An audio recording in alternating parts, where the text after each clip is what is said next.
ఈరోజు ఈ కార్యక్రమానికి రాష్ట్ర మంత్రులు అదేవిధంగా ఇక్కడ ఇచ్చేసిన శాసనసభ్యులతో పాటు ప్రిన్సిపల్ సెక్రటరీస్, స్పెషల్ సిఎస్లు దాటి అధికారులతో వచ్చారు.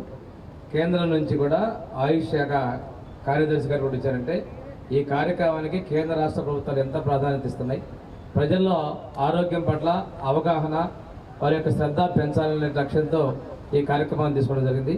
పెద్దలు సత్యకుమార్ యాదవ్ గారు చెప్పినట్లు 1,00,000కి మించి అందరూ కూడా రిజిస్టర్ చేసుకున్నారు. ఒక విశాఖ నగరంలో మనం 5 లక్షల టార్గెట్ అనుకుంటే 9 లక్షల మంది వరకు రిజిస్ట్రేషన్ చేసుకున్నారంటే ఎంత పెద్ద ఎత్తున చైతన్యవంతంగా మనం ఒక్కసారి ఆలోచించుకోవాలి. అందరూ కూడా యోగాని జీవితంలో భాగస్వాములు చేయాలి.